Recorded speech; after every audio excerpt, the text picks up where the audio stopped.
Training provide ചെയ്യുക. GST income tax related ആയിട്ടുള്ള practical training provide ചെയ്യുന്ന ഒരു ഫീൽഡായിരുന്നു. അത് ഇഷ്ടപ്പെട്ടൊരു ഫീൽഡായിരുന്നു. CFO ആയിരുന്നിട്ട് കൂടി ഫ്രീ ടൈമിൽ നിനക്ക് ഇതിൻ്റെ വല്ല ആവശ്യം ഉണ്ടായിരുന്നു എന്നൊക്കെയാണ് ചോദിക്കുന്നത്. ബിസിനസ് ഓണേഴ്സിൽ നിന്ന് വരുന്നത് അവർക്ക് ആക്ഷനെ പറ്റി വലിയ ഐഡിയ ഒന്നും ഉണ്ടാകും. അപ്പോൾ നമുക്കത് മാനുവലി ഒന്ന് അഡ്ജസ്റ്റ് ചെയ്ത് കൊടുത്താൽ ടാക്സ് ടൈമിൽ കുറയ്ക്കാനായിട്ട് സാധിക്കും. അതിന് മുതലുള്ള ഡൗട്ട്സ് കണ്ടപ്പോൾ എനിക്ക് മനസ്സിലായി ഇത് ആളുകൾക്ക് പ്രത്യേകിച്ച് ധാരണയൊന്നും ഇല്ല എന്നുള്ളത്. ഹായ്, ഇന്ന് നമ്മൾ GST കുറിച്ചാണ് സംസാരിക്കുന്നത്. പ്രത്യേകിച്ച് GSTയുടെ ആനുവൽ റിട്ടേൺ ഒക്കെ ഫയൽ ചെയ്യേണ്ട സമയമാണ്. GSTR 9 ഫയൽ ചെയ്യേണ്ട സമയമാണ്. അപ്പോൾ ഇന്ന് നമ്മളുടെ കൂടെയുള്ളത് ശരത്താണ്. ശരത് എൻ്റെ സ്റ്റുഡൻ്റ് ആണ്, എൻ്റെ കൂടെ CA ആർട്ടിക്കിൾസ് ചെയ്ത ആളാണ്. അദ്ദേഹം ഒരു കമ്പനിയുടെ CFO ആയിട്ടാണ് വർക്ക് ചെയ്യുന്നത്. മാത്രമല്ല സോഷ്യൽ മീഡിയയിൽ മിസ്റ്റർ ഫോക്സ് എന്ന് പറഞ്ഞിട്ട് ഒരു യൂട്യൂബ് ചാനലും ഉണ്ട് അദ്ദേഹത്തിന്.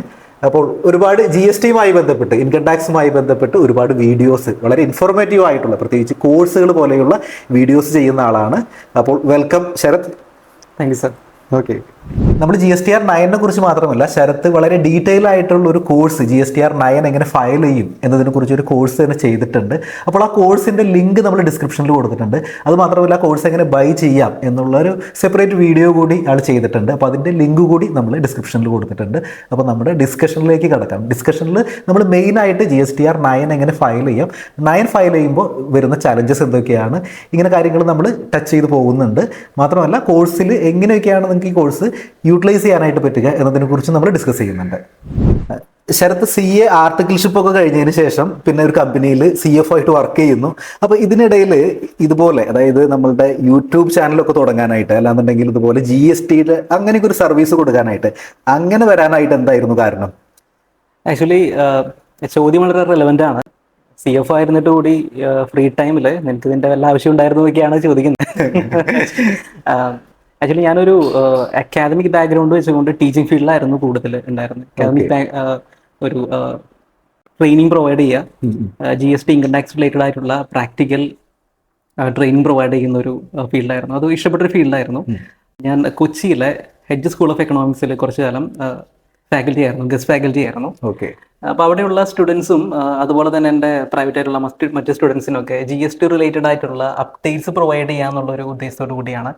പലരും അക്കൗണ്ടൻസ് ആയിട്ടും കമ്പനിയിലെ പൊസിഷൻസ് ആയിട്ടൊക്കെ വർക്ക് ചെയ്യുന്നുണ്ട്, പ്രാക്ടീഷണേഴ്സ് ആയിട്ടൊക്കെ വർക്ക് ചെയ്യുന്ന ആൾക്കാരുണ്ട്. അപ്പോൾ ഇവർക്കൊരു അപ്ഡേറ്റ്സ് കൊടുക്കുക, GSTയിൽ കൺഫ്യൂസിങ് ആയിട്ടുള്ള നോട്ടിഫിക്കേഷൻസും സർക്കുലേഴ്സ് ഒക്കെ വരുന്ന സമയത്ത് അതിനൊരു ക്ലാരിറ്റി കൊടുക്കുക എന്നുള്ള രീതിയിലാണ് നമ്മൾ GST റിലേറ്റഡ് ആയിട്ടുള്ള വീഡിയോസ് ആദ്യം തന്നെ 1-2 ജസ്റ്റ് ഒരു ചാനലിൽ അപ്ലോഡ് ചെയ്തിട്ട് മറ്റുള്ളവർക്ക് ആർക്കെങ്കിലും ഉപകാരപ്പെടുന്നുണ്ടെങ്കിൽ ആയിക്കോട്ടെ എന്ന് കരുതിയിട്ടാണ് അവർക്കും കൂടി ഷെയർ ചെയ്ത് കൊടുത്ത് തുടങ്ങിയത്. അതിന് കുറച്ച് കൂടുതൽ ആക്സെപ്റ്റൻസ് കിട്ടുകയും ഒരുപാട് പേര് കോൺടാക്ട് ചെയ്യുകയും ഒക്കെ ചെയ്തതിന് ശേഷമാണ് നമ്മളത് CFO വർക്കിനിടയിലും അങ്ങനെ ഒരു ഫ്രീ ടൈമിൽ നമ്മളത് ചെയ്തുകൊണ്ടിരുന്നത്. ബട്ട് അതിലേക്ക് ഇറങ്ങിയപ്പോഴാണ് മനസ്സിലായത് GST ഫയൽ ചെയ്യുന്നവരിൽ അല്ലെങ്കിൽ അക്കൗണ്ടൻസിൽ ഒരുപാട് പേർക്ക് ഇതിനെപ്പറ്റിയുള്ള കറക്റ്റ് നോളേജ് ഇല്ല. ദാറ്റ് മീൻസ് കഥയറിയാതെ ആട്ടം കാണുന്ന ഒരുപാട് പേര് ഈ ഫീൽഡിലുണ്ട്. അക്കൗണ്ടൻസ് ആയാലും ശരി, പ്രാക്ടീഷണേഴ്സ് ആയാലും ശരി, പ്രോപ്പർ ആയിട്ടുള്ള ഒരു നോളേജ് എല്ലാവർക്കും കാണാൻ സാധിച്ചിട്ടില്ല. നല്ല രീതിയിൽ ഫയൽ ചെയ്യുന്നവരുണ്ട്, ബട്ട് ഇങ്ങനെ ഒരു ക്ലിയറൻസ് ഇല്ലാത്ത ഒരു സിറ്റുവേഷൻ പലപ്പോഴും കണ്ടിട്ടുണ്ട്. അപ്പോൾ നമ്മൾ ഒരുപാട് പേര് ഇങ്ങനെ കോൺടാക്ട് ചെയ്യുകയും അതിൽ നിന്ന് വന്നുള്ള ഡൗട്ടുകളൊക്കെ ക്ലാരിഫൈ ചെയ്യുക, അവർക്ക് വേണ്ടി വെബിനാറുകൾ കണ്ടക്ട് ചെയ്യുക. ആദ്യമൊക്കെ അത് ഫ്രീ ആയിട്ട് തന്നെയാണ് നമ്മൾ ചെയ്തുകൊണ്ടിരുന്നത്. പിന്നെയാണ് ഈ കോഴ്സ് എന്നുള്ള ലെവലിലേക്ക് വന്നത്. ഒരുപാട് വെബിനാറുകൾ കണ്ടക്ട് ചെയ്ത് കഴിഞ്ഞപ്പോഴാണ് പലർക്കും പല സമയത്താണ് ഒഴിവ് സമയം വരുന്നത്. എല്ലായ്പ്പോഴും അവർക്ക് ആ സമയത്ത് അറ്റൻഡ് ചെയ്യാൻ പറ്റാറില്ല. അപ്പോൾ നമ്മൾ റെക്കോർഡ് ചെയ്തിട്ട് അവർക്ക് ഫ്രീ ആയിട്ട് തന്നെ ചെയ്ത് കൊടുത്തിരുന്നു. പിന്നെയാണ് അത് എന്തുകൊണ്ട് റെക്കോർഡ് ചെയ്ത് ഒരു കോഴ്സായിട്ട് തന്നെ ചെയ്തു കൊടുക്കാന്നുള്ളത്. അത് സബ്സ്ക്രൈബേഴ്സിൻ്റെ ഉള്ളിൽ നിന്ന് തന്നെ വന്നിട്ടുള്ള, ഫോളോവേഴ്സിൻ്റെ കയ്യിൽ നിന്ന് വന്നിട്ടുള്ള ഒരു ആവശ്യം തന്നെയായിരുന്നു. അങ്ങനെയാണ് അതൊരു കോഴ്സസ് റെക്കോർഡിങ്ങിലെ ഒരു റെക്കോർഡഡ് കോഴ്സസ് പ്രൊവൈഡ് ചെയ്യാന്നുള്ള രീതിയിലേക്ക് വന്നത്. അത് അഫോർഡബിൾ പ്രൈസ് തന്നെയാണ് പ്രൊവൈഡ് ചെയ്തുകൊണ്ടിരുന്നത്. കഴിഞ്ഞ 3 കൊല്ലമായിട്ട് നമ്മൾ recorded courses, GST filing, ITR filing, പ്രത്യേകിച്ച് GSTR 9 ഫയലിംഗ്. എനിക്ക് തോന്നുന്നത് യൂട്യൂബിൽ GSTR 9 ഫയലിംഗ് മലയാളം അടിച്ചു കഴിഞ്ഞാൽ ആദ്യമേക്കും ശരത്തിന്റെ വീഡിയോസ് ആയിരിക്കും.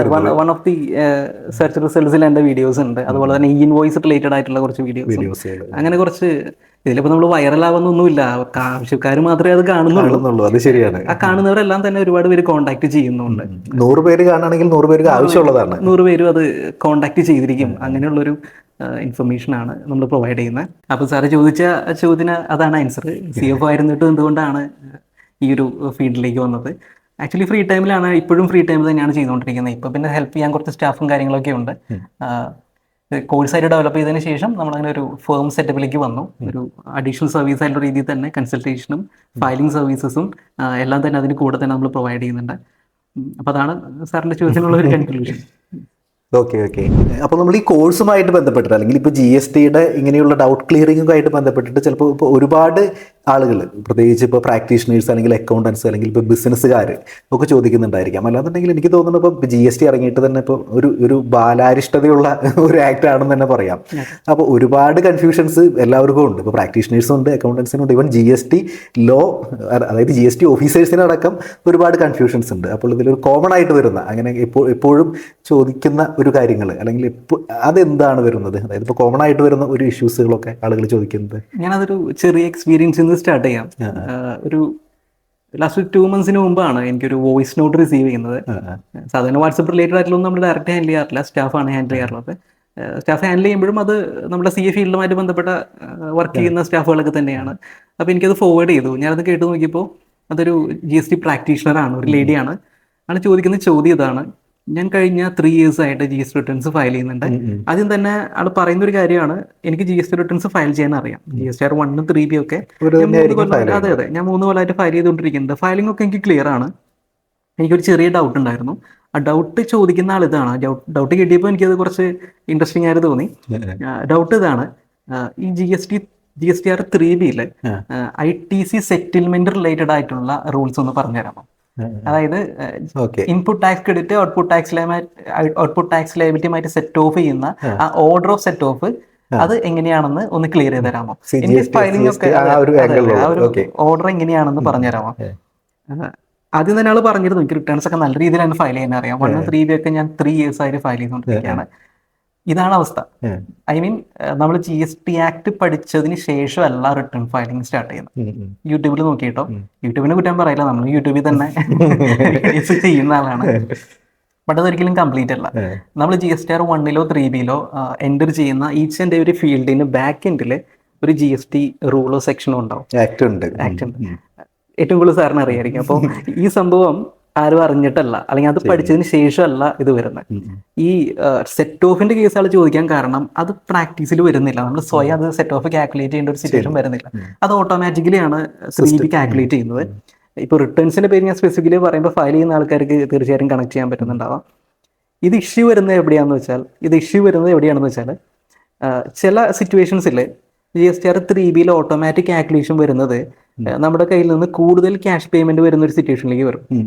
എപ്പോഴും ഡിപ്പാർട്ട്മെന്റ് സൈഡിൽ നിന്ന് നല്ല രീതിയിലുള്ള ഒരു കാൽക്കുലേഷൻ ഒന്നല്ല വരുന്നത്. അപ്പൊ നമുക്കത് മാനുവലി ഒന്ന് അഡ്ജസ്റ്റ് ചെയ്ത് കൊടുത്താൽ ടാക്സ് പേയ്മെന്റ് കുറയ്ക്കാനായിട്ട് സാധിക്കും.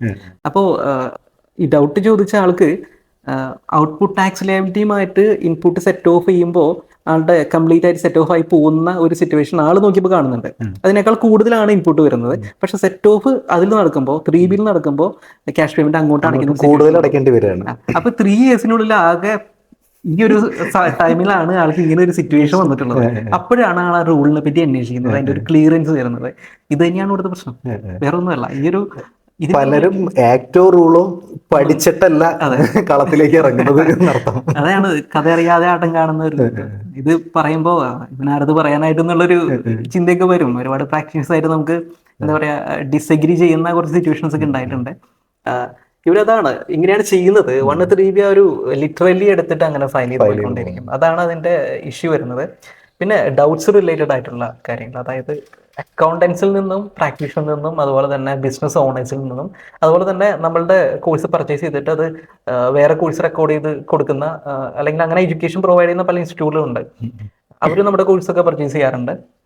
അവരിൽ നിന്നൊക്കെ പല രീതിയിലുള്ള ക്വസ്റ്റ്യൻസ് വരാറുണ്ട്. ബിസിനസ് ഓണേഴ്സിൽ നിന്ന് വരുന്നത് അവർക്ക് ആക്ടിനെ പറ്റി വലിയ ഐഡിയ ഒന്നും ഉണ്ടാവില്ല. അപ്പോൾ അറിയാലോ, ഒരു നമ്മൾ പ്രോഫിറ്റ് അനാലിസിസ് കൊണ്ടോ ബാലൻസ് ഷീറ്റ് അവരുടെ മുമ്പിൽ വെച്ച് കൊടുത്താൽ ഇതെന്തൂട്ട സാധനം അവരെപ്പോഴും ബിസിനസിനെ പറ്റി ആലോചിക്കുന്നുള്ളൂ, അല്ലാതെ ഡിസ്ക്ലോഷർ എന്താണ്, ബാലൻസ് ഷീറ്റ് എന്താണെന്ന് ചിലപ്പോൾ മനസ്സിലാക്കാൻ പറ്റുന്നത്. തീർച്ചയായിട്ടും. അപ്പൊ ഇതുമായി റിലേറ്റഡ് ഒരു ഡൗട്ട് വന്നിട്ടുള്ളത്, ആമസോണിൽ നിന്ന് ഫ്ലിപ്കാർട്ടിൽ നിന്നൊക്കെ പർച്ചേസ് ചെയ്യുന്ന ഓൺലൈൻ പർച്ചേസുകൾക്ക് നമുക്ക് ITC എടുക്കാൻ പറ്റും എന്ന് പറഞ്ഞിട്ട് ഞാൻ ചെറിയൊരു വീഡിയോ ചെയ്തിരുന്നു. ചെറിയൊരു വീഡിയോ ആണ്, ഞാൻ ജസ്റ്റ് ഒരു സ്ക്രീൻ റെക്കോർഡിങ് ചെയ്ത് ആർക്കെങ്കിലും ഉപകാരപ്പെടുന്നുണ്ടെങ്കിൽ ചെയ്തോട്ടെ. ആക്ച്വലി എൻ്റെ ഒരു ഫ്രണ്ട് ഡൗട്ട് ചോദിച്ചപ്പോഴാണ് ഞാൻ അതൊരു വീഡിയോ ചെയ്യാമെന്ന് കരുതി. അപ്പോൾ തന്നെ ഒരു 5 minute കൊണ്ട് വീഡിയോ ചെയ്തിട്ടു. ഇതുമായി റിലേറ്റ് ചെയ്ത് വന്നിട്ടുള്ള ക്വസ്റ്റ്യൻസ് ആണ് കൂടുതൽ. ഇതിൽ അക്കൗണ്ടൻസും പ്രാക്ടീഷൻസും ഒന്നും കൂടുതൽ ചോദിച്ചിട്ടില്ല. ബിസിനസ് ആണ്. അപ്പൊ അവർ വിചാരിച്ചിരിക്കുന്ന ഈ സംഭവം ഡയറക്റ്റ്ലി അവരുടെ ബാങ്ക് അക്കൗണ്ടിലേക്ക് എഡിറ്റ് ആവുന്നതാണ്. ഇൻപുട്ട് ടാക്സ് ക്രെഡിറ്റ് അങ്ങനെയാണ് അവർ മനസ്സിലാക്കി വെച്ചിരിക്കുന്നത്.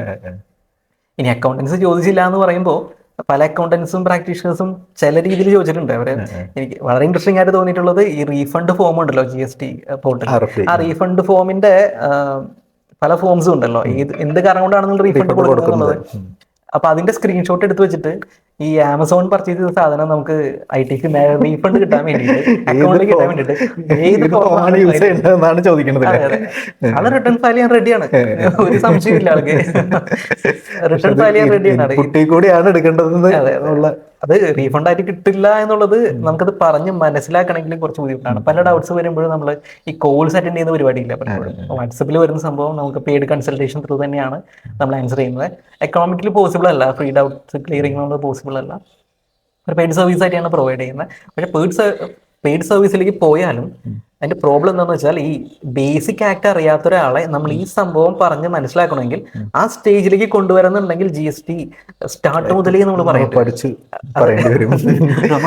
ലെക്ചർ നടത്തിയാലാണ്, അല്ലെങ്കിൽ പിന്നെ അവനത് അറിഞ്ഞിരിക്കണം ബേസിക് കാര്യം. അപ്പൊ നമ്മൾ അങ്ങനെ വരുന്ന ആൾക്കാർക്കൊക്കെ GST ആയിട്ട് പഠിക്കൂ എന്നാണ് പറയാറുള്ളത്. ആദ്യം പഠിക്കൂ എന്നാണ് പറയാറുള്ളത്. ഇപ്പോൾ പഠിക്കുന്നത് എവിടെ പോയി പഠിക്കുന്നത് ചോദിക്കും. അപ്പോൾ നെറ്റിൽ സെർച്ച് ചെയ്ത് പഠിക്കാം. അപ്പോഴാണ് അതിന്റെ സൊല്യൂഷൻ ആയിട്ട് നമ്മൾ കോഴ്സൊക്കെ റെക്കോർഡ് ചെയ്ത് ഇറക്കേണ്ടി വന്നിട്ടുള്ളത്. അതാണ് ആക്ച്വലി ബിസിനസ് ഓണേഴ്സ് അക്കൗണ്ടൻസ് ചോദിക്കുന്ന ചോദ്യങ്ങൾ. അതാണ്. പിന്നെ പ്രാക്ടീഷണേഴ്സിന്റെ ഭാഗത്തു നിന്നും ഒരുപാട് ക്ലിയറൻസ് വരാറുണ്ട്. അതായത് അവർ ഫയൽ ചെയ്യാൻ അറിയുന്ന ആൾക്കാർ തന്നെയാണ് ഭൂരിഭാഗവും. കുറച്ച് വാറ്റിന്റെ ഒരു തമാശയായിട്ട് പറയാറുണ്ട് പഴയ പ്രാക്ടീഷണേഴ്സ്, വാറ്റിന്റെ ഹാങ് ഓവർ എന്ന് പറയും. അതായത് പഴയ ആക്ടിന്റെ ഹാങ് ഓവർ ആയിട്ട് നടക്കുന്ന കുറച്ച് ആൾക്കാർ ഇപ്പോഴും അതിന്റെ പ്രോസസ്സ് എന്ത് കാര്യം ഉണ്ടെങ്കിലും നേരെ GST ഓഫീസിൽ പോയിട്ട് അവരായിട്ടാണ് ക്ലിയർ ചെയ്യുന്നത്. അവർക്ക് തന്നെ ഈ കാര്യത്തിൽ വലിയ ഒരു ക്ലിയറൻസ് ഒന്നും ഇല്ല. കാരണം GST ഓഡിറ്റ് ഒക്കെ വന്ന സമയത്ത് നമ്മൾ ഓഫീസേഴ്സുമായിട്ടൊക്കെ സംസാരിക്കുമ്പോഴാണ് നമുക്ക് മനസ്സിലാവുന്നത് ഇവർക്ക് അതിനെപ്പറ്റി വലിയ കാര്യമായിട്ടുള്ള ഐഡിയാസ് ഒന്നും ഇല്ല. ഡിപ്പാർട്ട്മെന്റ് പ്രൊവൈഡ് ചെയ്യുന്ന ട്രെയിനിങ് മാത്രമാണ് അവർക്കുള്ളൂ. ഞാൻ സാറോട് മുമ്പ് ഒരു ജോക്കായിട്ട് പറഞ്ഞിരുന്നു. അതായത് ഒരു trading profit and loss account ഉണ്ട്. അതിൽ ട്രേഡിംഗ് ഇൻകം ഉണ്ട്, ഗുഡ്സ് സെല് ചെയ്തിട്ട് ഇൻകം ഉണ്ട്, അതുപോലെ തന്നെ ഇൻഡയറക്റ്റ് ആയിട്ടുള്ള സർവീസ് ഇൻകം വരുന്നുണ്ട്. അപ്പൊ നമ്മളത് ഗുഡ്സ് റിലേറ്റഡ് ഇൻകം ട്രേഡിംഗ് അക്കൗണ്ടിലും സർവീസ് റിലേറ്റഡ് ആയിട്ടുള്ളത് പ്രോഫിറ്റ് ആൻഡ് ലോസ് അക്കൗണ്ടിലാണ് കാണിക്കുന്നത്. അപ്പൊ ഒരു GST ഓഫീസർ അത് നോക്കിയിട്ട് എന്നോട് പറയാണ്, ഒരു 5 കൊല്ലത്തെ റിപ്പോർട്ട് നമ്മൾ സബ്മിറ്റ് ചെയ്തു, profit and loss account balance sheet submit ചെയ്തു. അത് നോക്കിയിട്ട് ആളെന്നോട് പറയാണ്, ആക്ച്വലി നിങ്ങളിത് കാണിക്കേണ്ടത് ഇങ്ങനെയുള്ള ഫിനാൻഷ്യൽസ് കറക്റ്റ് ചെയ്യണമെന്ന് ആൾ പറയുന്നത്. ഇത് രണ്ടും ടോട്ടൽ ചെയ്തിട്ട് നിങ്ങൾ ട്രേഡിംഗ് അക്കൗണ്ട് തന്നെയാണ് കാണിക്കേണ്ടത്. അതിന്റെ റീസൺ അപ്പൊ എനിക്കത് പെട്ടെന്ന് കേട്ടപ്പോ എനിക്കത് വിശ്വസിക്കാൻ പറ്റിയില്ല. ഞാൻ ഒരു നിമിഷം സ്തംഭിച്ചു നിന്നു. ധൈര്യമൊക്കെ സംഭരിച്ച് ഞാൻ ചോദിച്ചു, സാർ എന്താ അങ്ങനെ പറയാൻ കാരണം? നമ്മളത് ഡിസ്റെസ്പെക്റ്റ് ആയിട്ട് തോന്നാൻ പാടില്ലല്ലോ. അല്ല, അത് അങ്ങനെയാണ് നിങ്ങൾ കാണിക്കേണ്ടത്. പഴയ ഞാൻ ചോദിച്ച സമയത്ത് ഞാനത് ബേസും കൂടി എക്സ്പ്ലെയിൻ ചെയ്ത് ചോദിച്ചത്. അതായത് ട്രേഡിംഗ് റിലേറ്റഡ് അല്ലേ, ട്രേഡിംഗ് അക്കൗണ്ടിലല്ലേ കാണിക്കേണ്ടത്, പ്രോഫിറ്റ് ആൻഡ് ലോസ് അക്കൗണ്ടിലല്ലേ സർവീസിംഗ് കാണിക്കേണ്ടത് എന്നൊക്കെ ചോദിച്ചു കഴിഞ്ഞപ്പോൾ ആൾക്ക് ചെറിയൊരു പതർച്ച ഉണ്ടായി. അപ്പോൾ ആള് പറഞ്ഞത്, നിങ്ങൾ പഴയ സർവീസ് ആക്ട് ഒക്കെ പഠിച്ചിട്ടുണ്ടോ, വാറ്റ് ഒക്കെ നോക്കിയിട്ടുണ്ടോ? ഇല്ല സാർ, എനിക്ക് GST മാത്രമേ അറിയൂ. അതായത് ആൾ അതിൽ നിന്ന് മാറാനുള്ള ഒരു സിറ്റുവേഷൻ. അപ്പൊ ഞാൻ പിന്നെ അത് പെർസീവ് ചെയ്തില്ല, ഒരു അബദ്ധം പറ്റിയതാണെന്നുള്ള രീതിയിൽ. ബട്ട് അത് അവർക്ക് അങ്ങനെയുള്ള ഒരുപാട് കൺഫ്യൂഷൻസ് ഇപ്പോഴും നിലവിലുണ്ട്. അതാണ് അവിടുത്തെ സിറ്റുവേഷൻ. അതാണ്. അപ്പൊ നമ്മൾ പറഞ്ഞു വന്നത് GST പ്രാക്ടീഷണേഴ്സ് ഒക്കെ പ്രൊവൈഡ് ചെയ്യുന്ന അല്ലെങ്കിൽ ചോദിക്കുന്ന ചോദ്യങ്ങളൊക്കെയാണ്. പിന്നെയും ഇൻട്രസ്റ്റിംഗ് ആയിട്ടുള്ള ഒരു എക്സ്പീരിയൻസ് കൂടി ഉണ്ടായിരുന്നു. ഒരു ക്ലയന്റ് ആണ് ആള്, ലോകം കറങ്ങി നടക്കുന്ന ഒരു മനുഷ്യനാണ്. പേര് പറയാമെന്ന് അറിയില്ല. ആള് മേനോൻ സാർ എന്നാണ് വിളിക്കാറ് ഓഫീസിലൊക്കെ. ആള് 70 years ആണ് ആൾക്ക്. ഓക്കെ, ഇപ്പൊ കേരളത്തിൽ പ്രാക്ടീസ് ചെയ്യുന്ന ഒരുവിധം ടാക്സ് പ്രാക്ടീസിനേക്കാളും കൂടുതൽ വിവരമുള്ള ഒരു മനുഷ്യനാണ്. 70 years ആയിട്ടുണ്ട് ആൾക്ക്. ആള് GST വന്നതിന് ശേഷം സ്വയം ആക്ട് എടുത്ത് പഠിക്കുകയും ബിസിനസ് ചെയ്യുന്ന മനുഷ്യനാണ്. അത് പഠിച്ചിട്ട് അഡ്വാൻസ് റോളിംഗ് ഒക്കെ ഇടയ്ക്ക് കൊടുക്കും. പ്രാക്ടീഷണേഴ്സ് അല്ലെങ്കിൽ ചാർട്ടർ അക്കൗണ്ട്സ് പോലും ധൈര്യപ്പെടാറില്ല, ശ്രമം നടത്താറില്ല. അതെ അതെ, ചില കാര്യങ്ങൾ ആള് ചെയ്യുന്ന ബിസിനസ്സിൽ എന്തെങ്കിലും ഡൗട്ട്സ് വരികയാണെങ്കിൽ ആള് ഒരുപാട് പ്രാക്ടീസ് ആയിട്ട് ഡിസ്കസ് ചെയ്യും. അതിന്റെ ക്ലാരിറ്റി ഒന്നും കിട്ടാതെ വരുന്ന സമയത്ത് നമ്മളുമായിട്ട് വരും. അഡ്വാൻസ് റൂളിങ്ങിന്റെ മാറ്റർ നമുക്ക് മെയിൽ ചെയ്തിരുന്നു. അതൊന്ന് ചെക്ക് ചെയ്തിട്ട് അഡ്വാൻസ് റൂളിംഗ് കറക്റ്റ് ചെയ്ത് കൊടുക്കാനാണ് ആൾ പറഞ്ഞത്. അഡ്വാൻസ് റൂളിംഗിൽ ആൾ പറഞ്ഞിരിക്കുന്ന റൂൾസും സെക്ഷൻസ് കണ്ടു കഴിഞ്ഞാൽ നമ്മൾ ശരിക്കും അമേസ്ഡ് ആയി പോകും. അത്രയധികം വിവരം അതിനെ പറ്റിയുണ്ട്. ഇപ്പൊ ഒരു ഏജ് ഒരു മാറ്റർ അല്ല, നമുക്ക് അതിനെപ്പറ്റി പഠിക്കാനുള്ള ഒരു ഇന്റൻഷൻ വേണം നമുക്ക്. ഒരു ഇഷ്യൂ ഒരു പ്രാവശ്യം നമ്മൾ കണ്ടു കഴിഞ്ഞാല് പിന്നെ അതിനെപ്പറ്റി ഒന്ന് റിസർച്ച് ചെയ്ത് നോക്കാനുള്ള ഒരു മൈൻഡ് സെറ്റ് ഉണ്ടെങ്കിൽ എനിക്ക് തോന്നുന്നു ഇപ്പോൾ ഉള്ള അക്കൗണ്ടൻസിനൊക്കെ അത് പഠിക്കാവുന്നേ ഉള്ളൂ. ഈവൻ ജസ്റ്റ് ഒരു എക്സാമ്പിൾ പറയുകയാണെങ്കിൽ GSTR 3 ഏറ്റവും കൂടുതൽ ഡൗട്ട് വരുന്ന ആ പോർഷൻ ഇതാണ്. ടാക്സ് പേയ്മെന്റ് കയ്യിൽ നിന്ന് പോകുന്ന കേസാണല്ലോ. 1 ഡൗട്ട് ഇല്ല, 1 എന്ത് മണ്ടത്തരമാണെങ്കിലും കാണിച്ചു വെച്ചോ. അത് കഴിഞ്ഞ് സംഭവം ഓട്ടോ പോപ്പുലേറ്റ് ചെയ്ത് 3 വരുമ്പോഴാണല്ലോ അവിടെ ഇഷ്യൂ വരുന്നത്. അവിടെയാണ് കൂടുതൽ ഡൗട്ട് ഉള്ളത്. അതിൽ ഒരുപാട് സെക്ഷൻസ് പറയുന്നുണ്ട്. ഉദാഹരണത്തിന് ടേബിൾ 4 പല ടൈപ്പ് റിവേഴ്സൽസും അതിന്റെ റീക്ലെയിമുമായി ബന്ധപ്പെട്ട് ഒരുപാട് ഡൗട്ട്സ് വരുന്നത്. അതിൽ ഒരുപാട് സെക്ഷൻസ് ഉണ്ട്. റിവേഴ്സിൽ നടത്തേണ്ട സെക്ഷൻസും ബ്ലോക്ക് ടൈറ്റീസും കാര്യങ്ങളൊക്കെ വരുന്നുണ്ട്. അത് വലിയ കാര്യമായിട്ട് ക്ലിയർ ഒന്നുമല്ല. അതർ ഐറ്റീസിൽ വരുന്ന എമൗണ്ട് ഡയറക്റ്റ് അങ്ങ് എടുത്തു പോകാന്നല്ലാണ്ട് കൂടുതൽ അതിലൊന്നും ചിന്തിക്കാനൊന്നും നിൽക്കാറില്ല. ഈ സെക്ഷൻസിനെ പറ്റി വലിയ ഐഡിയ ഇല്ലാത്തതുകൊണ്ട് ആ സ്ക്രീൻഷോട്ടുകളാണ് കൂടുതൽ നമുക്ക് വരാറുള്ളത്. സാർ ഈ സെക്ഷൻസ് ഒക്കെ എന്താ? അത് ഒരു പ്രാവശ്യം പോലും അത് ഗൂഗിളിൽ സെർച്ച് ചെയ്ത് നോക്കാനുള്ള ഒരു എന്താ പറയാ, ഒരു ഹോണസ്റ്റ് ആയിട്ടുള്ള ശ്രമം നടത്തിയിട്ടുണ്ടാവില്ല. അല്ലെങ്കിൽ ഇപ്പൊ ChatGPT വന്നു, ഞാൻ കൊടുക്കുന്ന അതേ ആൻസർ തന്നെയാണ് ChatGPT കൊടുക്കുന്നത്. അപ്പൊ എന്തിനാണ് എന്റെ അടുത്ത് വരുന്നത്? പക്ഷെ ചോദിക്കാൻ അറിയണം, നമുക്ക് പ്രോംപ്റ്റ് കൊടുക്കാൻ അറിയണം. ഒരു പ്രീസെറ്റ് ഒക്കെ കൊടുത്ത് ChatGPT ട്രെയിൻ ചെയ്ത് നിർത്തിയിട്ട് വേണം പിന്നെ ഈ ചോദ്യങ്ങളൊക്കെ ചോദിക്കാനായിട്ട്. അപ്പൊ അതൊന്നും അതിന് ബോധേടല്ല. നമുക്ക് അക്കൗണ്ടന്റ് വർക്ക് എന്ന് പറയുന്നത് ബിസി വർക്കാണ്. അതിനുള്ളിൽ ഇതൊരു പ്രോസസ്സ് മാത്രമാണ്. അങ്ങനെ ചെയ്തു വെക്കുക, ഓക്കെ. പറഞ്ഞിട്ടും കാര്യമൊന്നുമില്ല. ബിസി ലൈഫിൽ അങ്ങനെയാണ് സംഭവിക്കുള്ളൂ. ഇതിൽ വരുന്ന ഇഷ്യൂസ് ഇതാണ്. ഇങ്ങനെ നടത്തിയിട്ടുള്ള മിസ്റ്റേക്സ് കാരണം കൊണ്ട്, അല്ലെങ്കിൽ അക്കൗണ്ടൻസിന്റെ മിസ്റ്റേക്സ് കാരണം കൊണ്ട്, പ്രാക്ടീഷണേഴ്സിന്റെ മിസ്റ്റേക്സ് കാരണം കൊണ്ട് ഒരുപാട് പൈസ ഫൈൻ അടയ്ക്കേണ്ടി വരികയും, പ്രത്യേകിച്ച് GSTR 9 ഒരു കൊല്ലത്തെ മൊത്തം കേസസ് നമുക്ക് സോൾവ് ചെയ്യാൻ പറ്റുന്നത്, അല്ലെങ്കിൽ ഒരു ക്ലാരിഫിക്കേഷൻ കൊടുക്കാൻ പറ്റുന്നത് GSTR 9 അല്ലെങ്കിൽ 9C കൂടെയാണ്. അപ്പോൾ നമുക്കറിയാം, ഈ ടേൺ ഓവർ ഡീറ്റെയിൽസിലേക്ക് ഞാൻ വരികയായിരുന്നു. അതായത് GSTR 9 എന്ന് പറയുന്നത് നമ്മൾ 12 months ഫയൽ ചെയ്തിട്ടുള്ള റിട്ടേൺസിന്റെ ഒരു സമ്മറിയാണ്. ഇതിൽ എന്തൊക്കെ മിസ്റ്റേക്സ് സംഭവിച്ചിട്ടുണ്ടോ അതൊക്കെ നമുക്ക് മന്ത്ലി റിട്ടേൺസിലൂടെ സോൾവ് ചെയ്യാനും അതിന്റെ ഒരു സമ്മറി നമുക്ക് പ്രൊവൈഡ് ചെയ്ത് അതൊന്ന് ക്ലാരിഫൈ ചെയ്യാം. ഇങ്ങനെയുള്ള മിസ്റ്റേക്സ് ഒക്കെ നമുക്ക് വരുത്തിയിട്ടുണ്ട്, അത് നമ്മൾ മന്ത്ലി റിട്ടേൺസിൽ കൂടെ തന്നെ കറക്റ്റ് ചെയ്തിട്ടുണ്ട്. അതാണ് നമ്മൾ ഈ ടേബിൾസിലൊക്കെ കാണിച്ചിട്ടുള്ളത്. ഇങ്ങനെ ഒരു ക്ലാരിറ്റി പ്രൊവൈഡ് ചെയ്യാനായിട്ട് GSTR 9 9C നമ്മളെ ഹെൽപ്പ് ചെയ്യും. ഏറ്റവും കൂടുതൽ സംശയം വരുന്നതും ഈ പോർഷനിൽ തന്നെയാണ്. അപ്പോൾ നമുക്ക് മൊത്തത്തിൽ യൂട്യൂബിൽ ഓഡിയൻസ് എന്ന് പറഞ്ഞ ഡൗട്ട്സ് നമ്മളൊന്ന് ക്ലാസിഫൈ ചെയ്താൽ അതിൽ 90% ബേസിക്സുമായി റിലേറ്റ് ചെയ്യുന്നതാണ്. GSTയുടെ ബേസിക്സ് കാര്യങ്ങളുമായിട്ട് റിലേറ്റ് ചെയ്യുന്ന ഡൗട്ട്സുകൾ തന്നെയാണ്. അതിലൊരു 90% ഇൻപുട്ട് ടാക്സ് ക്രെഡിറ്റുമായിട്ട് റിലേറ്റ് ചെയ്യുന്നതാണ്. ആ ഡൗട്ട്സ് വരാനായിട്ട് ഈ സോഷ്യൽ മീഡിയ ഇൻഫ്ലുവൻസേഴ്സിന് ഒരു കഴിയുണ്ടെന്നാണ് ഞാൻ മനസ്സിലാക്കുന്നത്. കാറിന് ITC എടുക്കാം, ബിൽഡിങ്ങിന് ITC എടുക്കാന്നൊക്കെ പറഞ്ഞിട്ട് ഒരുപാട് വീഡിയോസ് ഉണ്ട്. നിങ്ങളുടെ അതെ നിങ്ങൾ കാർ വാങ്ങിച്ചിട്ടുണ്ടെങ്കിൽ അതിന്റെ ITC ഫുള്ള് നിങ്ങൾ എടുത്താൽ ഒരു പ്രശ്നമില്ല. ഇതിന്റെ റൂള് ഞാൻ പറയാൻ തുടങ്ങിയാൽ ഒരുപാടുണ്ട്, ഡീറ്റെയിലായിട്ട് പിന്നീട് വീഡിയോ നമുക്ക് പറയാം. അപ്പൊ ഇതൊക്കെ കണ്ടിട്ട് മറ്റു വീഡിയോ കണ്ടിട്ട് ഈ വീഡിയോയിൽ ഇയാൾ ഇങ്ങനെ പറയുന്നുണ്ടല്ലോ, അത് എന്താ നിങ്ങളത് പലപ്പോഴും എനിക്കും വരാറുള്ള പർട്ടിക്കുലർ വീഡിയോ റെഫർ ചെയ്തുകൊണ്ട്. പക്ഷെ ആളുകൾ എപ്പോഴും ഒരു ഷോർട്ട് കട്ടിലേക്ക് പോകാനായിട്ട് തീർച്ചയായും ആഗ്രഹിക്കുകയാണ്. അതാണ് പ്രശ്നം. ഈ കാറിന്റെ ITC എടുക്കുന്നതുമായി ബന്ധപ്പെട്ട ഒരു വീഡിയോ ഓൾറെഡി ഉണ്ട്, ഏതോ ഒരു ചെയ്തിട്ടുണ്ട്. അറിയാം. അപ്പൊ അതിന്റെ പ്രാക്ടിക്കൽസ് ഞാനൊന്ന് ചെക്ക് ചെയ്തു. ആക്ച്വലി അങ്ങനെ ഒരു ബിസിനസ് ചെയ്യാത്ത ഒരാള് കറണ്ട് ITC എടുക്കുകയും പിന്നെ അതിനുവേണ്ടി ഔട്ട്പുട്ട് ടാക്സ് ലയബിലിറ്റി ആൾ കാണിക്കുകയും ചെയ്ത് കഴിഞ്ഞാൽ അതിൽ എന്താ ലാഭമുള്ളത്?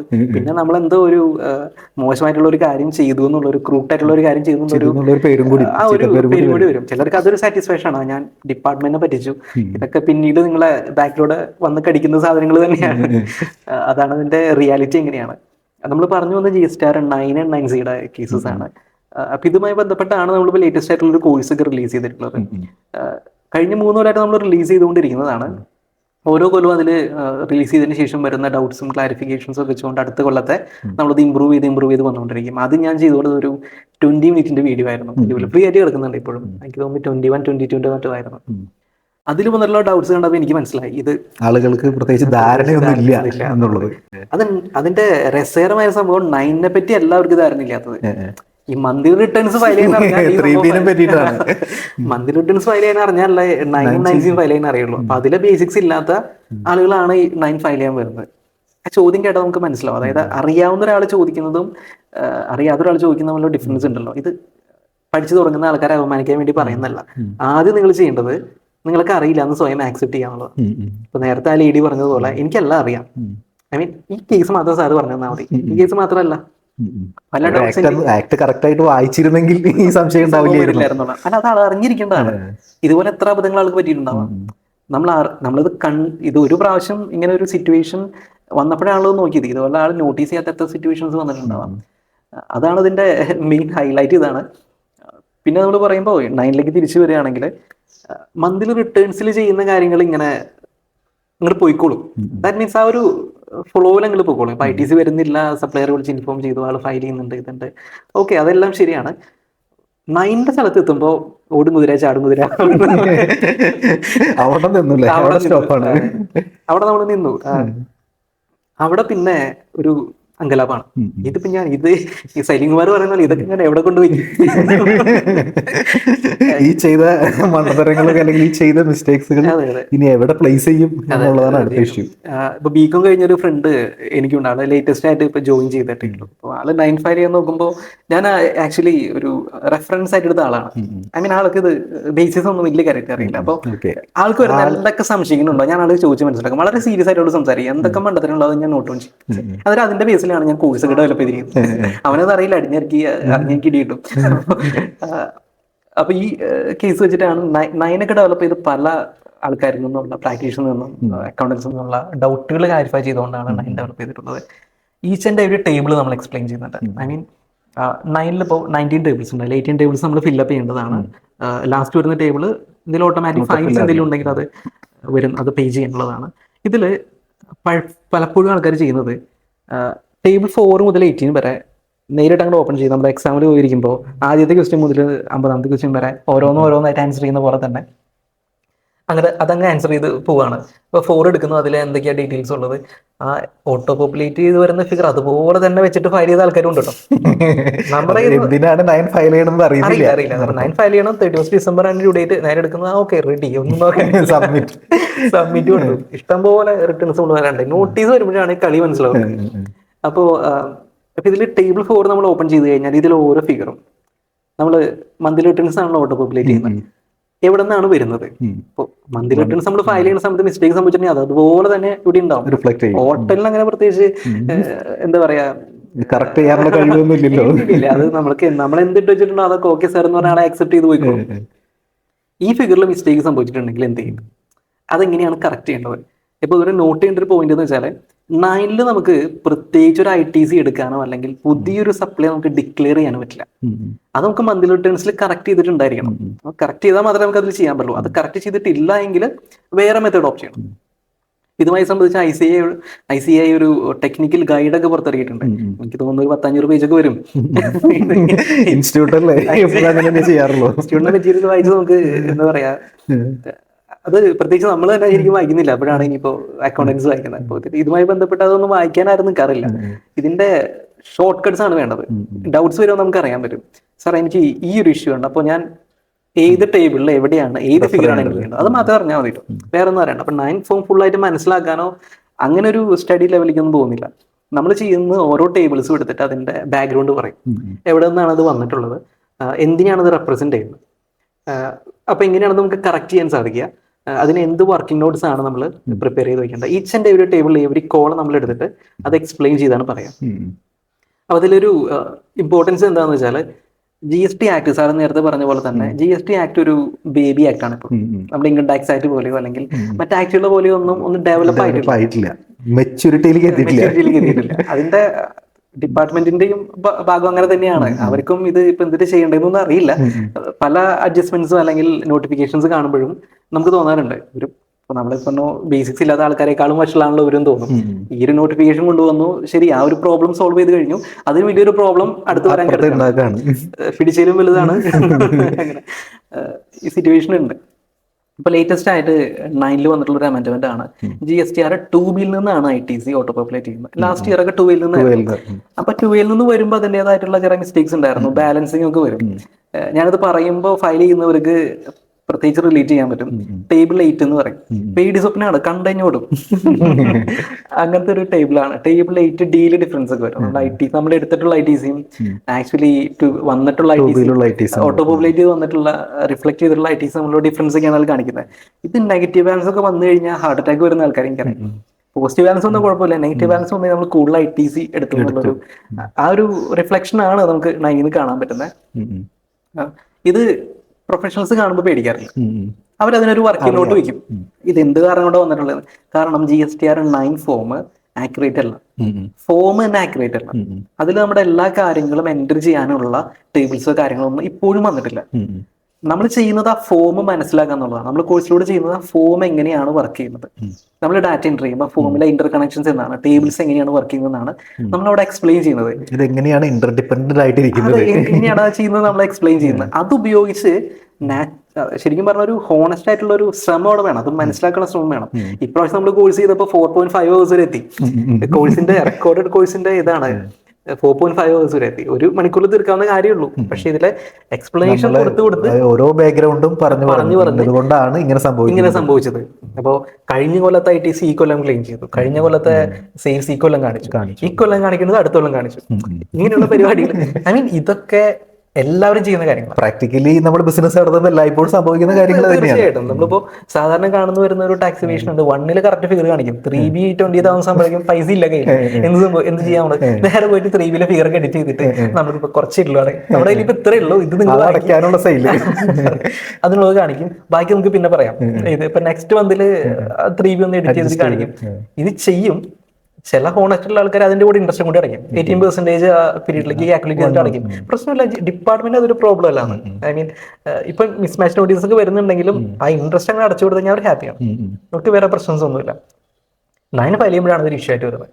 അപ്പൊ ഇത് എക്സ്പ്ലെയിൻ ചെയ്ത് വീഡിയോ ഇങ്ങനെ ലെങ്ത് ആയിക്കൊണ്ടിരുന്നു. ആക്ച്വലി ഇത് ചെയ്യേണ്ടത് നമുക്ക് ആ ഫോം മനസ്സിലാക്കി കഴിഞ്ഞാൽ പിന്നെ നമുക്ക് വേണ്ടത് വർക്കിങ്സ് ആണ്. ശരിക്കും പറഞ്ഞാൽ ഫോം ഫില്ലപ്പ് ചെയ്യാനായിട്ടൊരു 10-15 minutes, അതിൽ കൂടുതൽ നമുക്ക് വേണ്ട. നമ്മൾ ആ ഫോം എടുത്ത് കാണിക്കുന്ന സമയത്ത് പല കാൽക്കുലേഷൻസും ഇങ്ങനെ വന്നാൽ നിങ്ങളുടെ സിറ്റുവേഷൻ ഇങ്ങനെയാണെങ്കിൽ 9 എങ്ങനെയാണ് വരിക, ഓക്കെ, അല്ലെങ്കിൽ നിങ്ങളുടെ സിറ്റുവേഷൻ കുറച്ചുകൂടി മാറി. അങ്ങനത്തെ ഒരു 10-20 സിനാരിയോസ് തന്നെ ഡിസ്കസ് ചെയ്തിട്ടുണ്ടാവും. GST ആക്ട് എപ്പോഴും മാറിക്കൊണ്ടിരിക്കുന്നു, പ്രത്യേകിച്ച് GSTR 9. കഴിഞ്ഞ വർഷത്തെ GSTR 9 അല്ല, ഈ വർഷത്തെ GSTR 9 ഇത് എപ്പോഴും ഇങ്ങനെ ചേഞ്ച് ചെയ്തുകൊണ്ടിരിക്കുകയാണ്. അപ്പോൾ ഈ വർഷം നമ്മൾ പ്രത്യേകിച്ച് ശ്രദ്ധിക്കേണ്ട, ഫയലിങ്ങിൽ ശ്രദ്ധിക്കേണ്ട കുറച്ച് പോയിന്റുകൾ ശരത്ത് എന്തായാലും നോട്ട് ചെയ്തിട്ടുണ്ടായിരിക്കുമല്ലോ, നമ്മുടെ കോഴ്സിൽ അത് പറഞ്ഞിട്ടുണ്ടായിരിക്കും. അപ്പോൾ അതിനെക്കുറിച്ച് ഒരു സമ്മറി, എന്താണ് ഒരു സ്പെഷ്യലായിട്ട് ശ്രദ്ധിക്കേണ്ട കാര്യങ്ങൾ? GSTR 9 എല്ലാ കൊല്ലവും ചെറിയ ചേഞ്ചസ് വരും. കാരണം ഇപ്പോൾ മന്ത്ലി റിട്ടേൺസിൽ എന്തെങ്കിലും ചേഞ്ചസ് വന്നിട്ടുണ്ടെങ്കിൽ അത് അതുപോലെ തന്നെ GSTR 9 9C അത് എഫക്ട് ചെയ്യും. അത് ഫസ്റ്റ് മാറ്റർ. പിന്നെ ഫോമിലെ ചേഞ്ചസ് സെപ്പറേറ്റ് വരും. ഇപ്രാവശ്യം GSTR 9 വന്നിട്ടുള്ളത് ഒരു അഡീഷണൽ ടേബിൾസ് GSTR 1 ഇൻട്രൊഡ്യൂസ് ചെയ്തിട്ടുണ്ടായിരുന്നു, ടേബിൾ 14 and 15 ഇ-കോമേഴ്സ് ഓപ്പറേറ്ററുമായി ബന്ധപ്പെട്ട്. അതിന്റെ റെഫറൻസ് ഈ പ്രാവശ്യം GSTR 9 ടേബിൾ 4 5 വന്നിട്ടുണ്ട്. വളരെ ഇമ്പോർട്ടൻ്റ് ആയിട്ടുള്ള മറ്റൊരു ചേഞ്ച് വന്നിട്ടുള്ളത് ITC റിലേറ്റഡ് ആയിട്ടുള്ള ഇൻഫർമേഷൻ, അതായത് സപ്ലൈസ് ഫയൽ ചെയ്യുന്ന ITCയുടെ ഇൻഫർമേഷൻ ടേബിൾ 8 ഓട്ടോ പോപ്പുലേറ്റ് ചെയ്ത് വരുന്നത്. അത് ആക്ച്വലി GSTR 2 നിന്നാണ് വന്നുകൊണ്ടിരുന്നത്. ഈ പ്രാവശ്യം അത് 2B നിന്നാണ് വന്നത്. അപ്പോൾ കുറച്ച് പേരായി ഞാൻ ഡിസ്കസ് ചെയ്ത സമയത്ത് അവർ പറഞ്ഞു, ഈ പ്രാവശ്യം സന്തോഷമായി സാറേ, കാരണം 2B എന്നാണല്ലോ വരുന്നത്. ഫോം കാണുമ്പോഴാവും സന്തോഷം പോണതില്ലേ. 2Bക്ക് ഒരു പ്രശ്നമുണ്ടല്ലോ, കാരണം കട്ട് ഔട്ട് ആയിട്ട് മുമ്പ് ഫയലുള്ള കേസുകൾ മാത്രമേ അതിൽ വരുള്ളൂ. 2Bയിൽ ആ ഒരു ലിമിറ്റേഷൻ ഉണ്ടായിരുന്നു. പക്ഷെ 2Bയിൽ കഴിഞ്ഞ പോലെ അവരങ്ങനെ പറയാനുള്ള കാരണം വേറെ ഇഷ്യൂസ് ഉണ്ടായിരുന്നു. 2Bയിൽ നിന്ന് ഓട്ടോ പോപ്പുലേറ്റ് ചെയ്യുമ്പോൾ വേറെ ചെറിയ ക്രെഡിറ്റ് നോട്ട്സിന്റെ ബാലൻസ് ഒക്കെ വരുന്ന ഇഷ്യൂസ് ഉണ്ടായിരുന്നു. പക്ഷെ അത് ഈ കൊല്ലം മുതൽ ഓട്ടോമാറ്റിക്കലി സോൾവ് ആകുന്ന ഒരു ഇഷ്യൂ ആണ്. അത് അങ്ങനെ തന്നെ വെച്ചിരുന്നെങ്കിൽ ഇത്രയും പ്രോബ്ലം വരില്ലായിരുന്നു. ഇപ്പൊ 2Bയിലേക്ക് മാറ്റിയപ്പോൾ ശരിക്കും ഡിപ്പാർട്ട്മെന്റ് പണി കൊടുത്തിരിക്കുകയാണ്. ഒരുപാട് ഡിഫറൻസ് ഇപ്പോൾ വരും. അതിൽ മെയിനായിട്ട് മെയിനായിട്ട് ഫയൽ ചെയ്യുന്ന എല്ലാവരും പേടിക്കുന്ന ഒരു ടേബിളാണ് ടേബിൾ 8 എന്ന് പറയുന്നത്. GSTR 9 ടേബിളാണ്. അതിൽ ഡിഫറൻസ് വരുമ്പോഴാണ് പലർക്കും ഭയങ്കരമായിട്ട് ടെൻഷൻ ഉള്ളത്. ആ ഡിഫറൻസ് ഇപ്രാവശ്യം കുറച്ച് കൂടാനുള്ള സാധ്യതയുണ്ട്. ഈ 2B ഹിറ്റ് ചെയ്യുന്ന കാരണം കൊണ്ട് 2A വരുമ്പോൾ അത്ര ഇഷ്യൂസ് ഇല്ലാന്ന് തോന്നുന്നു, ഇത്രയും ഡിഫറൻസ് വരില്ല എന്ന് തോന്നുന്നു. ടേബിൾ 8 നെഗറ്റീവ് ബാലൻസ് ഒക്കെ വന്നു കഴിഞ്ഞാൽ ഹാർട്ട് അറ്റാക്ക് വരുന്ന ആൾക്കാരുണ്ട്. പക്ഷെ അതിന്റെ പ്രോബ്ലം എന്താണെന്ന് വെച്ചാൽ ഇതാണ്, ഫോം നമുക്ക് പ്രോപ്പറായിട്ട് മനസ്സിലാക്കാൻ പറ്റാത്തതിന്റെ ഒരു ഇഷ്യൂ ആണ്. ഫോം എന്താണെന്ന് പഠിച്ചു കഴിഞ്ഞാൽ നമുക്ക് മനസ്സിലാവും ആ ഫോം കംപ്ലീറ്റ് അല്ല. ഇപ്പോഴും എല്ലാ കാര്യങ്ങളും ഉൾക്കൊള്ളാനുള്ള ഒരു ഫോമായിട്ട് അത് മാറിയിട്ടില്ല. ഇപ്പോഴും ഡിപ്പാർട്ട്മെന്റ് ഡെവലപ്പ് ചെയ്തുകൊണ്ടിരിക്കുകയാണ്. ഓരോ കൊല്ലവും ചെറിയ മാറ്റങ്ങളൊക്കെ വന്നുകൊണ്ടിരിക്കുന്നുണ്ട്. പക്ഷെ ഇപ്പോഴും അതിന് എല്ലാ കാര്യങ്ങളും അങ്ങ് ഉൾക്കൊള്ളാൻ പറ്റുന്നില്ല, കംപ്ലീറ്റ് അല്ല ഫോം. അത് കാരണം കൊണ്ടാണ് ഇങ്ങനെയുള്ള ഡിഫറൻസസും കാര്യങ്ങളൊക്കെ വരുന്നത്. അപ്പോൾ ഇതിന്റെ ബേസിൽ ഒരുപാട് നോട്ടീസസ് ഒക്കെ വരുന്നുണ്ട്. ടേബിൾ 8 നോട്ടീസ് വരുന്നുണ്ട്. അത് പ്രോപ്പറായിട്ട് ഫയൽ ചെയ്ത ആൾക്കാർക്ക് ഒന്നും പേടിക്കാൻ എല്ലാവരും വർക്കിംഗ് നോട്ട്സ് ഉണ്ടാവും. അതാണ് ഏറ്റവും ഇമ്പോർട്ടൻ്റ് ആയിട്ടുള്ള കാര്യം. വർക്കിംഗ് നോട്ട്സ് ഉണ്ടാവണം നമ്മുടെ കയ്യിൽ. GSTR 9 ഫില്ലപ്പ് ചെയ്യാനായിട്ട് പ്രാക്ടിക്കലി പറയുകയാണെങ്കിൽ 15 മിനിറ്റോ മതി. അതിന്റെ വർക്കിങ്സ് ഉണ്ടാക്കാനായിട്ടാണ് പണിയുള്ളത് നമുക്ക്. പക്ഷെ പലരും ചെയ്യുന്നത് എന്താണെന്ന് വെച്ചാൽ 9 ഫയൽ ചെയ്യണം. എന്താ ചെയ്യാൻ, നേരെ പോർട്ടലിൽ ലോഗിൻ ചെയ്യുന്നു, GSTR 9 ഫിനാൻഷ്യൽ ഇയർ സെലക്ട് ചെയ്യുന്നു, സബ്മിറ്റ് ചെയ്യുന്നു. അല്ല സാധനം എന്നിട്ട് ടേബിൾ 4 ഓപ്പൺ ചെയ്യും. ഇനിയിപ്പോ എന്നിട്ട് ചെയ്യാം, ഇനിയിപ്പോ നമ്മൾ എന്താ ഇതിൽ എൻ്റർ ചെയ്യേണ്ടത്. അപ്പൊ എന്നിട്ടാണ് വർക്കിംഗ് നോട്ടിലേക്ക് അവർ പോകുന്നത്. ആക്ച്വലി നമ്മൾ ചെയ്യണം, എല്ലാ ടേബിളും ഓപ്പൺ ചെയ്ത് നോക്കണം, അതിന് എല്ലാ ഡാറ്റ എങ്ങനെയാണ് കണക്ട് ചെയ്യുന്നതൊക്കെ മനസ്സിലാക്കണം. അതിപ്പോൾ നമ്മുടെ കോഴ്സിലായാലും ശരി, എല്ലാ ടേബിൾസും ഓപ്പൺ ചെയ്ത് ഒരു ടേബിൾ ഓപ്പൺ ചെയ്ത് എക്സ്പ്ലെയിൻ ചെയ്ത് കഴിഞ്ഞാൽ പിന്നെ അതിൽ വരുന്ന അഡ്ജസ്റ്റ്മെന്റ്സ് എന്തൊക്കെയാണ്, അതെങ്ങനെയാണ് എക്സലിൻ്റെ കാൽക്കുലേഷൻസ് എങ്ങനെയാണ് ചെയ്യേണ്ടത്, എങ്ങനെയാണ് അത് റിപ്പോർട്ട് ചെയ്യേണ്ടത്. ഇപ്പോൾ നെക്സ്റ്റ് ഇയറിലാണ് റിപ്പോർട്ട് ചെയ്തതെങ്കിൽ അതിൻ്റെ കാൽക്കുലേഷൻസ് എങ്ങനെയാണ് വരുന്നത്, അതിൻ്റെ അണ്ടർലൈങ് ആയിട്ടുള്ള കൺസെപ്റ്റ് കൂടി, അതായത് സിമ്പിൾ ലാംഗ്വേജിൽ ഇതാണ് ഇവിടുത്തെ പ്രോബ്ലം, നിങ്ങൾ ഇങ്ങനെയാണ് അത് സോൾവ് ചെയ്യേണ്ടത്. ബേസിക്കലി പറയുകയാണെങ്കിൽ എന്താ ജി എസ് ടി ഉള്ളത്, ജി എസ് ടി റിട്ടേൺസിൽ എല്ലാവരും എന്താ ഉള്ളത്, നമ്മുടെ സപ്ലൈ ഔട്ട്പുട്ട് ടാക്സ് ഇത്രയാണ് ഇവിടെ പേ ചെയ്യാനുള്ളത്, നമുക്ക് ഇൻപുട്ട് ഇത്രയുണ്ട്, ബാലൻസ് നമ്മൾ ഇത്രയാണ് പേ ചെയ്യുന്നത്, ഇത്രയാണ് എല്ലാ റിട്ടേൺസിലും കാണിക്കാനുള്ളത്. ഇത് തന്നെയാണ് 9 ഉള്ളൂ. പക്ഷെ അത് റിപ്പോർട്ട് ചെയ്യുന്നതിൻ്റെ കോംപ്ലക്സിറ്റീസ് വരുന്നത് ഇങ്ങനെയുള്ള കൺഫ്യൂഷൻസ് ഒക്കെ വരുമ്പോഴാണ്. അപ്പോൾ ഇതാണ് ഇതിൽ മേജറായിട്ട് വരുന്ന ചേഞ്ചസ്. ഇതൊക്കെയാണ് ടേബിൾ 8 പ്രോബ്ലം സോൾവ് ചെയ്യാനായിട്ട് ഇപ്രാവശ്യം ഒരു 30 മീൻസ് എബോ ഒരു സെഷൻ തന്നെ ഇപ്രാവശ്യം ഡൊണേറ്റ് ചെയ്തിട്ടുണ്ടല്ലേ. കാരണം എന്താണെന്ന് വെച്ചാൽ അത് നമ്മൾ ടേബിൾ 6 and 8 ഡിഫറൻസ് കാണിക്കുന്ന ഒരു എക്സൽ കാൽക്കുലേഷൻ നമ്മൾ ഉണ്ടാക്കിയിട്ട് അതിൽ നിങ്ങളുടെ സിറ്റുവേഷൻ ഇങ്ങനെയാണെങ്കിൽ കേസ് ടു കേസ് ആയിട്ട് ഇതിൽ എത്ര വേണമെങ്കിലും നമുക്ക് സംസാരിക്കാം, 100 എക്സാമ്പിൾസ് വേണമെങ്കിലും പറയാം. പക്ഷെ അതിൽ വരുന്ന ഇമ്പോർട്ടൻ്റ് ആയിട്ടുള്ള കേസസ് ഒരു 30+ മിനിറ്റ്സ് ഉള്ള ഒരു സെഷനായിട്ട് തന്നെ അഡീഷണൽ ആയിട്ട് ചെയ്തിട്ടുണ്ട്. ഇങ്ങനെ ഈ കേസാണ് നിങ്ങൾക്ക് വരുന്നതെങ്കിൽ ഇങ്ങനത്തെ ഡിഫറൻസ് വരും. അപ്പോൾ നിങ്ങൾ ഇങ്ങനത്തെ വർക്കിംഗ് നോട്ട്സ് ആണ് അതിൽ പ്രിപ്പയർ ചെയ്യേണ്ടത്. ഇനി ഈ ഡിഫറൻസ് വരുന്ന ഒരു റീസൺ കൊണ്ടല്ല. ഇപ്പോൾ ബാങ്കിങ് റീകൺസിലിയേഷൻ നമ്മൾ പ്രിപ്പയർ ചെയ്യുമ്പോൾ ചെറിയൊരു ബാലൻസ് ഡിഫറൻസ് ഉണ്ടാവും. അത് ഒരു കാരണം കൊണ്ടല്ല, പ്ലസ് ആൻഡ് മൈനസ് ഒരുപാട് സിറ്റുവേഷൻസ് വരും. അതിൻ്റെ ഒരു റിസൾട്ട് ആയിരിക്കും ആ ഫിഗർ വരുന്നത്. അപ്പോൾ അതിലേക്ക് എങ്ങനെയാണ് എത്തുന്നത്, ആ രീതിയിലുള്ള വർക്കിങ്സ് ആണ് നിങ്ങൾ പ്രിപ്പയർ ചെയ്യേണ്ടത്. ആ രീതിയിലുള്ള ഡിസ്കഷൻസ് അവിടെ നടക്കുന്നുണ്ട്. അപ്പോൾ ഇതാണ് ലേറ്റസ്റ്റ് ആയിട്ടുള്ള ചേഞ്ചസും അതുകൊണ്ട് കിട്ടാൻ പോകുന്ന പണികളും ഇതൊക്കെ തന്നെയാണ്. അപ്പോൾ വളരെ ഡീറ്റെയിൽ ആയിട്ടുള്ള ഒരു ഡിസ്കഷൻ ആയിരുന്നു. അപ്പോൾ എന്തായാലും ആളുകൾക്ക് യൂസ്ഫുൾ ആയിരിക്കും, നമ്മളുടെ വ്യൂവേഴ്സിന് യൂസ്ഫുൾ ആയിരിക്കും എന്ന് തന്നെയാണ് കരുതുന്നത്. അപ്പോൾ സംശയങ്ങൾ ഉണ്ടെന്നുണ്ടെങ്കിൽ തീർച്ചയായിട്ടും നിങ്ങൾ ആ ഒരു കോഴ്സ് ബൈ ചെയ്യാനായിട്ട് ശ്രദ്ധിക്കുക. അങ്ങനെയാണെന്നുണ്ടെങ്കിൽ എനിക്ക് തോന്നുന്നു ഓൾമോസ്റ്റ് എല്ലാ ഡൗട്ട്സുകളും വളരെ ഡീറ്റെയിൽ ആയിട്ട് തന്നെ ശരത്ത് അതിൽ ക്ലിയർ ചെയ്തിട്ടുണ്ട്. എനിക്ക് തോന്നുന്നു 4-4.5 മണിക്കൂറിൻ്റെ അടുത്തുള്ളൊരു കോഴ്സ് ആകുമ്പോൾ തീർച്ചയായിട്ടും ഓൾമോസ്റ്റ് എല്ലാ സെനാരിയോസും കവർ ചെയ്തിട്ടുണ്ടായിരിക്കും. അപ്പോൾ GSTR9 കുറിച്ച് വളരെ ഡീറ്റെയിൽ ആയിട്ടുള്ള ഒരു ഡിസ്കഷൻ ആയിരുന്നു. അപ്പോൾ എന്താണ് നമുക്ക് കൺക്ലൂഷനായിട്ട്, പ്രത്യേകിച്ച് പ്രാക്ടീഷണേഴ്സൊക്കെ ആയിരിക്കാം നമ്മുടെ ഈ ഒരു ഡിസ്കഷൻ കാണുന്നത്. അപ്പോൾ എന്താണ് ശരത്തിന് പ്രാക്ടീഷണേഴ്സിൻ്റെ അടുത്ത് പറയാനായിട്ടുള്ളത്? ഇപ്രാവശ്യം GSTR9 ഫോം പോർട്ടലിൽ റിലീസ് ചെയ്തിട്ടുള്ളത് കുറച്ച് ലേറ്റ് ആയിട്ടാണ്. അതുകൊണ്ട് നമ്മുടെ കോഴ്സും കുറച്ച് ലേറ്റ് ആയിട്ടുണ്ട്. സാധാരണ സെപ്റ്റംബറിലേക്കാണ് കോഴ്സ് വരാറുള്ളത്. ഇപ്രാവശ്യം ഈ GST പോർട്ടലിൽ കൊടുത്തുള്ള പണി കാരണം കൊണ്ട് അതിനെപ്പറ്റി പഠിക്കാനൊക്കെ കൂടുതൽ സമയം നമുക്ക് വേണ്ടി വന്നു. അതിൻ്റെ വർക്കിങ്സ് ഒക്കെ ചെയ്യാനും പണി വന്നു. എല്ലാ സിനാരിയോസും നമ്മൾ തീർച്ചയായിട്ടും അതിൽ കവർ ചെയ്തിട്ടുണ്ട്. ഇനി അഡീഷണൽ ആയിട്ടുള്ള ക്ലിയറൻസ് വേണമെങ്കിൽ തീർച്ചയായിട്ടും നമ്മുടെ മെയിൽ സപ്പോർട്ട് ഉണ്ടാവുന്നതാണ്. അതിൽ അക്കാഡമിക് ആയിട്ട് വരുന്ന കോഴ്സ് കണ്ടന്റ് റിലേറ്റഡ് ആയിട്ടുള്ള ഡൗട്ടുകൾക്ക് മെയിൽ ത്രൂ നമ്മൾ റിപ്ലൈ കൊടുക്കുന്നതാണ്. സോ പ്രാക്ടീഷണേഴ്സിനോടും അതുപോലെ തന്നെ അക്കൗണ്ടൻസിനോടും നമുക്ക് കൺക്ലൂഡ് ചെയ്ത് പറയാനുള്ളത്, ഇത് ഫോം മനസ്സിലാക്കുന്നതിലാണ് കൂടുതൽ ഇമ്പോർട്ടൻസ് കൊടുക്കുന്നത്. നിങ്ങളുടെ കയ്യിലുള്ള വർക്ക് പെട്ടെന്ന് തീർക്കുക, അല്ലെങ്കിൽ ഒരു ക്വിക്ക് സൊല്യൂഷന് വേണ്ടിയിട്ട് 10 മിനിറ്റ് കൊണ്ട് GSTR9 സോൾവ് ചെയ്ത് കൊടുക്കുന്ന വീഡിയോസ് യൂട്യൂബിൽ അവൈലബിൾ ആണ്.